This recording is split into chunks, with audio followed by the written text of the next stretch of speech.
Когда развеялись утренние сумерки, его, неподвижно лежащего на асфальте, наконец-то заметили. «Смотри, человеку нужна помощь!» – вскричала проходившая на другой стороне улицы дама своему спутнику. Человек лежал лицом вниз, когда взволнованные прохожие аккуратно развернули его и покачали головой. Мужчина, примерно лет 50-60, был мертв. Рядом лежал его велосипед. Затяжные суды последних лет за свою журналистскую деятельность, ссоры с когда-то близкими людьми, разоблачение крупных политических деятелей, проблемы с алкоголем, наркотиками, деньгами и обилием женщин – все это, как говорят, привело к тому, что однажды, катаясь с утра на велосипеде, поэт, писатель и журналист Эрик Ле Костик упал на тротуар, сраженный сердечным приступом. Он сводил с ума и восхищал многих – остроумием, харизмой и интеллектом. Его принимали в свои круги люди у власти, перед ним и его проектами открывались любые двери, но только до той поры, пока все шло по его плану, и он не показывал свое истинное лицо. Он хотел правды, и на этом строил многие свои произведения, которых, кстати, было около 30, и некоторые из них были изданы уже посмертно. Эрик родился в 1930-х годах в семье почетного ветерана Первой мировой войны и дочки крупного промышленника. Вырос в чудесном родовом замке в тихом месте среди лесов и полей и начал писать довольно рано, вдохновленный в 15 лет шикарной библиотекой дома у своего лучшего друга. Друг без проблем делился с ним родительскими книгами, неосознанно формируя при этом личность будущего талантливого писателя. В конце 60-х карьера Эрика сильно взлетела вверх. К этому времени он издал уже несколько книг и занялся журналистикой, а также стал все более углубляться в политику.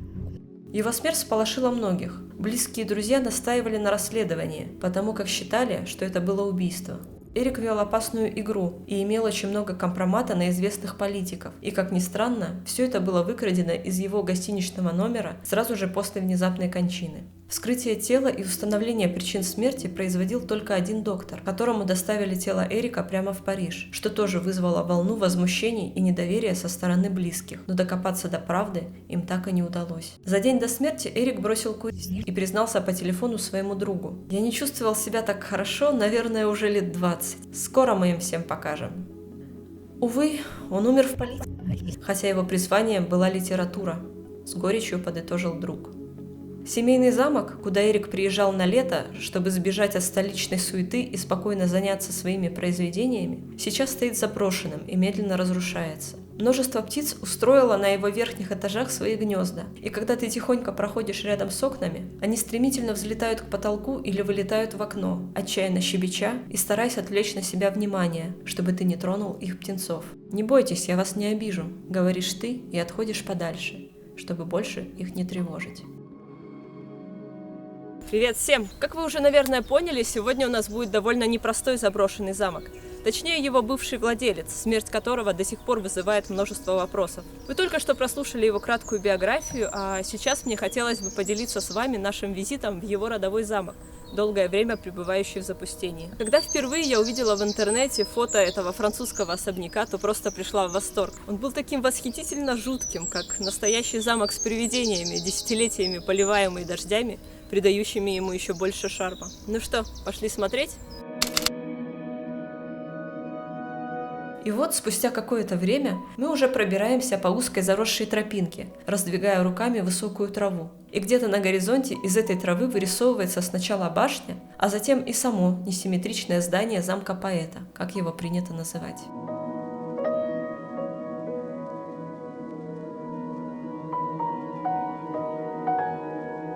Сначала мы решили его обойти и рассмотреть со всех сторон, но от располагавшегося когда-то за замком парка осталось лишь заросшее ежевикой поле, совсем не вызывавшее желания по нему гулять.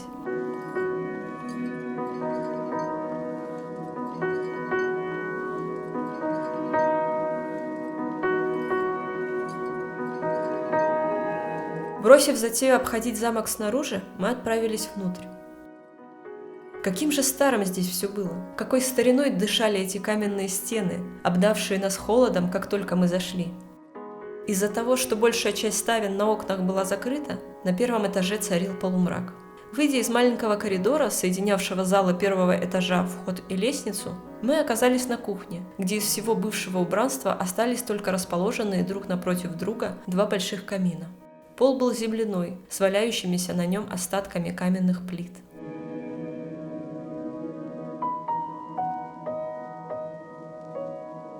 Из кухни мы вышли в большой зал, бывшую гостиную, как бы разделенную на две части резной деревянной аркой. В конце комнаты, в полумраке около камина, стоял рояль.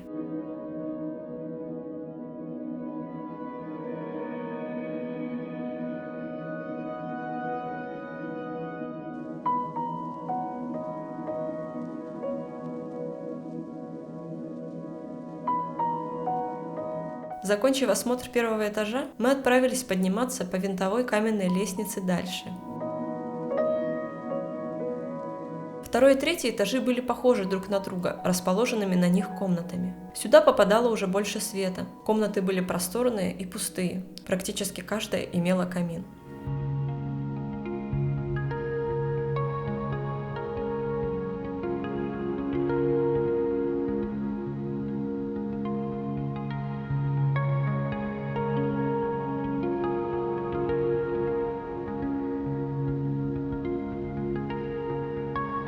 В одной из них мы даже обнаружили бывшую библиотеку, сохранившую прикрепленную к стене пустые шкафы. Особого внимания заслуживали дверные порталы между комнатами, выполненные в форме арок. И даже здесь не обошлось без современного искусства.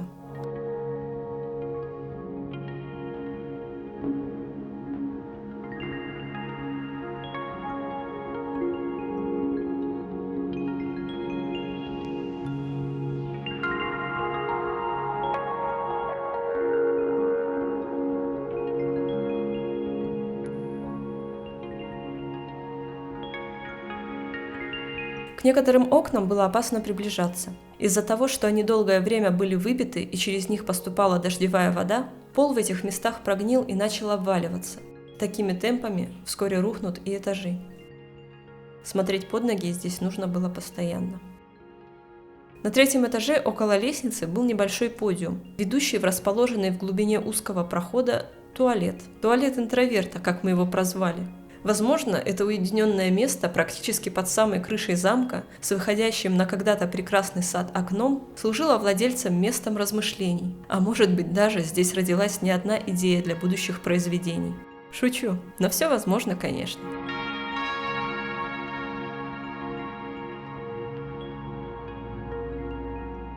Вход на небольшой чердак также прогнил и был опасен. Мы решили не рисковать.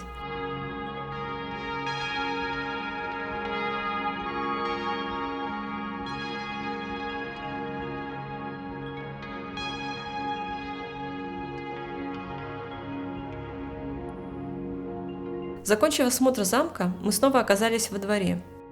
С одной стороны сохранились руины бывших хозяйственных построек, а с другой – выполненная в виде коренастой башенки голубятня. Внутри нее успело вырасти большое дерево.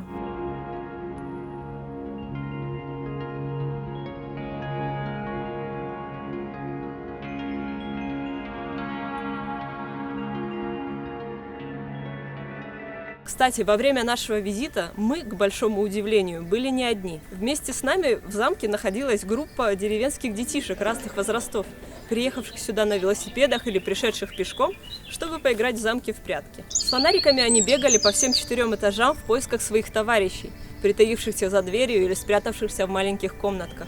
Мрачный угрюмый замок в тот момент наполнился светом и оживился от звонких детских голосов. Мы тогда подумали, как здорово они проводят время. В детстве подобные места очень сильно щекотали нервы, и мы тоже лазали по заброшкам.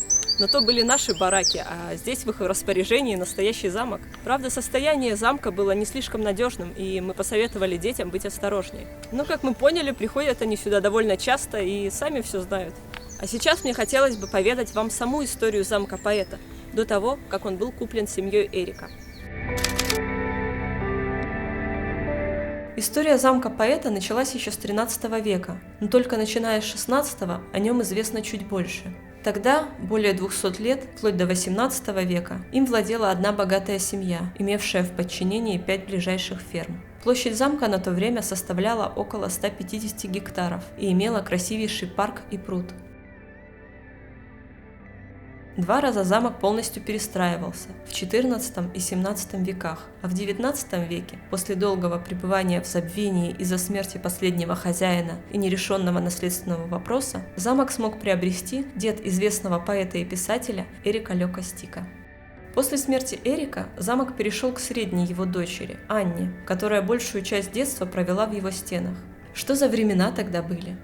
Маленькой девочкой она бегала по его этажам и получала комплименты от участников устраиваемых отцов в замке парижских салонов, куда съезжались именитые политики и писатели, дабы провести выходные за светской беседой и бокальчиком элитного вина.